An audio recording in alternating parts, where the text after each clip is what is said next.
Kembali disergap pemirsa, kebakaran melanda komplek perumahan Kostrad di kawasan Kebayoran Lama, Jakarta Selatan. Diduga kebakaran terjadi akibat korsleting listrik di salah satu rumah yang ikut terbakar.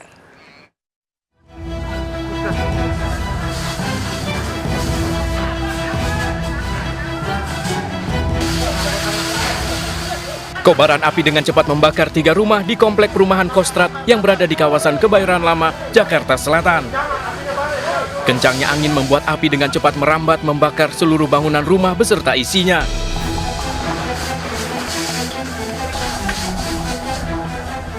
Petugas pemadam kebakaran yang cepat datang ke lokasi bersama anggota Kostrad dan warga berjibaku memadamkan api agar tidak meluas ke bangunan lain.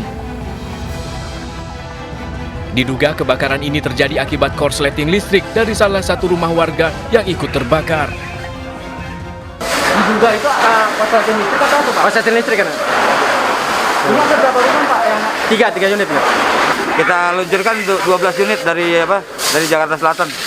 Untuk ada korban kemana? Sementara ini saya belum dapat informasi apa-apa, jadi masih kosong-kosong ya.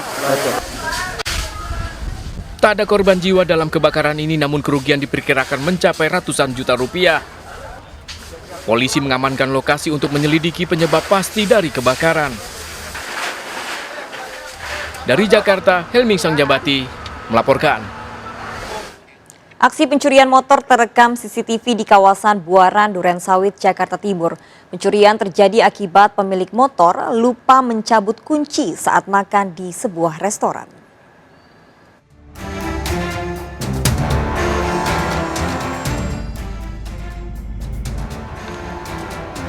Kamera CCTV merekam aksi pencurian motor terparkir di depan salah satu restoran di kawasan Durensawit, Jakarta Timur. Pelaku dengan leluasa menggasak motor korban lantaran korban lupa mencabut kunci motornya. Korban baru menyadari motornya hilang saat akan mengecek kondisi motor yang terparkir. Setelah nyampe restorannya, anak langsung turun dari motor dan dilanjutkan sama istri dan saya sampai lupa mencabut kuncinya. Jadi kita makan, istri sempat melihat masih ada motornya, masih ada motor. Setelah saya mau melihat ke berikutnya, ternyata motor itu udah. Korban telah melaporkan kasus pencurian ini ke Polsek Durensawit, Jakarta Timur. Kini kasusnya diselidiki petugas Polsek Durensawit. Dari kejadian ini, warga selalu diminta untuk waspada dan tidak meninggalkan kunci di atas motor saat memarkirkan kendaraan. Dari Jakarta, Rio Manik melaporkan. Polisi bekuk pelaku perampokan toko emas yang terjadi 2018 lalu di Palembang, Sumatera Selatan. Pelaku nekat beraksi di pagi hari menggunakan linggis memecahkan kaca etalase toko. Aksi pelaku terpantau jelas di CCTV.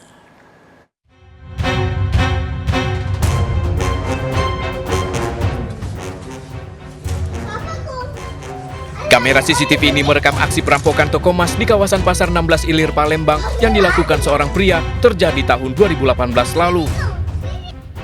Pelaku nekat beraksi di pagi hari dengan menggunakan linggis. Pelaku memecahkan kaca etalase toko dan menggasak sejumlah perhiasan emas. Dari penyelidikan polisi, pelaku US 46 tahun yang kesehariannya bekerja sebagai buruh ditangkap dan terpaksa dilumpuhkan karena melawan.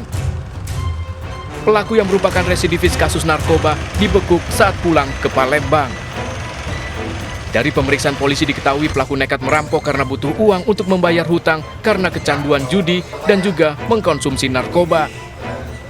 Hutan ini tergolong orang yang mempunyai perilaku menyimpang ya, yaitu yang bersangkutan sering bermain judi, kemudian memakai narkoba. Maka hal tersebut menjadikan dia banyak utang menurut pengakuannya. Maka dia melakukan perampokan emas. Hingga kini pelaku masih menjalani pemeriksaan dan terancam pasal 365 KUH Pidana dengan ancaman hukuman di atas 7 tahun penjara. Dari Palembang, Sumatera Selatan, Firdaus melaporkan. Pemirsa, gara-gara burung, seorang mahasiswa di Lampung Barat, Lampung, tewas dibunuh saudara sepupunya. Korban dan pelaku berebut burung kutilang hasil memburu dengan jeratan. Pelaku jengkel karena korban tidak mau memberikan burung yang didapat sehingga dianiaya dengan senjata tajam.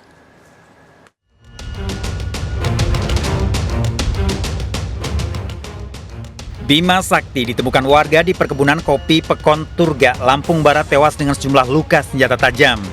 Mahasiswa Universitas Islam Radin Intan ini sebelum tewas memburu burung kutilang dengan alat pemikat jaring penjerat. Setelah melakukan penyelidikan dan memeriksa sejumlah saksi, polisi menangkap pelaku pembunuhan, Maskur, sepupu korban. Yang menjadi korban itu siapa, Pak? Mengapa saudara melakukan pembunuhan terhadap sepupu saudara sendiri? Karena kutilang. Kutilang itu apa? Jenis burung apa? Dalam pemeriksaan di kantor polisi, Maskur mengakui telah membunuh Bima Sakti karena tidak mau menyerahkan burung yang didapat. Maskur ingin memiliki burung kutilang yang didapat Bima Sakti dengan cara menjerat, namun tetap dipertahankan oleh korban. Sepupu bapak saya. Kok tega bang gara-gara burung sampai bunuh? Ya itu kehilapan saya Pak. Sekarang gimana? Nyesel nggak? Nyesal Pak. Dari hasil penyelidikan polisi, korban dan pelaku sama-sama datang ke kebun kopi mencari burung kutilang. Korban telah memperoleh burung, sementara pelaku kemudian mendatangi korban, berusaha merebut dan mengancam dengan senjata tajam. Motifnya hanya itu, spontanitas dia merebut alat pikat dari korban. Ya, kita tetap menggali apa latar belakang itu, tetapi tetap dia beralasan itu bahwa dia mau menguasai alat pikat dari korban. Oleh korban dipertahankan, maka terjadi keributan itu, akhirnya terjadi pembunuhan itu oleh pelaku terhadap korban. Tersangka terancam hukuman 15 tahun penjara dengan barang bukti senjata tajam yang digunakan untuk menganiaya korban. Dari Lampung Barat, Lampung, Enrico Ngantung, iNews melaporkan. Pemirsa, mayat seorang pria yang ditemukan tidak utuh dengan luka bakar di Bener Meriah Aceh ternyata dibunuh seorang residivis. Pelaku membunuh karena ingin merampas uang korban yang akan digunakan berbelanja rempah. Pelaku melihat uang dalam tas saat menumpang mobil milik korban.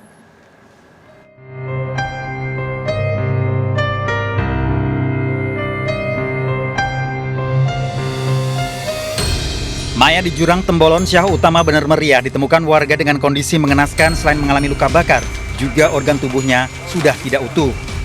Korban, Hanafia, seorang pedagang rempah, warga Payabakong, Aceh Utara. Setelah memeriksa sejumlah saksi, polisi menangkap Ejem, seorang residivis kasus pembunuhan yang sebelumnya menumpang mobil korban. Dalam pemeriksaan di kantor polisi, Ejem mengakui membunuh Hanafi karena melihat uang yang dibawa. Ejem mengetahui korban akan membeli rempah di beberapa tempat. Ejem menumpang mobil korban dan duduk di depan sehingga melihat uang dalam tas. Ejem kemudian menjebak korban, mengaku memiliki banyak rempah di kebunnya. Korban dianiaya dan dibuang ke jurang sebelum Ejem melakukan pembakaran. Di mana lihat posisi uangnya? Tas, Bang. Tas apa? Tas coklat. Tas coklat, tas plastik, tas. Tas dia bawa. Kenapa bisa nampak uang itu? Kebuka tas. Apa yang dibuka? Tasnya. Bukan nampak uangnya. Berapa banyak uangnya? Sekitar 2 juta lebih. 2 juta. Uang yang nampak itu uang 150 ribu. Posisi tas di mana besar? Menumpang di tengah. Saya nampak sebelah kiri. Saya sebelah kanan. Sementara keluarga curiga karena selama 2 hari Hanafi tidak memberi kabar. Sebelumnya, korban telah berpamitan pada keluarga akan membeli rempah ke wilayah Bener Meriah yang rutin dilakukan setiap minggu. Hanafi dikenal sebagai pedagang berbagai jenis rempah. Sebelum dibunuh, Hanafi berencana membeli kemiri. Dapat informasi bapak terakhir sama Toki Kemiri. Kata dia hari Kamis lah dari sana berangkat sini. Toki Kemiri yang ada di Luk Semawe. Harapan saya kan sebagai pelaku itu yang udah membuat bapak saya udah nggak ada lagi. Jadi dihukum, ditangkap kan, pokoknya semua harus tuntas kan, ditangkap habis itu dihukum setimpal mungkin. Polisi mengungkap Ejem sebagai pelaku pembunuhan karena saat menumpang ada 3 orang. Ejem duduk di depan bersama korban yang mengemudi mobil, sementara 2 orang lain duduk di belakang. Selain menguasai uang, Ejem juga membawa kabur mobil pickup milik korban.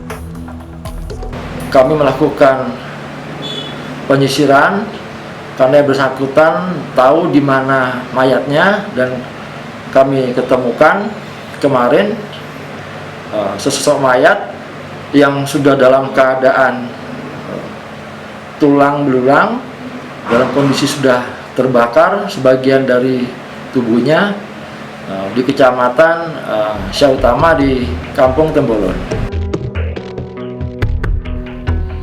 Mayat Hanafiah ditemukan 9 hari setelah berangkat dari Aceh Utara menuju Bener Meriah pada jurang sedalam 30 meter. Di lokasi temuan mayat ditemukan tempat yang terbakar. Mayat Hanafiah juga mengalami luka bakar. Kondisi mayat sudah tidak utuh pada bagian organ tubuhnya. Polisi kini masih mendalami pengakuan tersangka, kemungkinan ada orang lain yang terlibat dalam pembunuhan. Tersangka merupakan residivis 14 tahun lalu melakukan pembunuhan pada istrinya. Dari Bener Meriah Aceh, Yusradi iNews melaporkan. 2 wanita korban jambret nekat melawan dengan menabrakkan sepeda motor di tengah padatnya lalu lintas. 2 pejamret berhasil ditangkap dan diamuk massa. Ikuti informasi lengkapnya sesaat lagi, tetap di Sergap.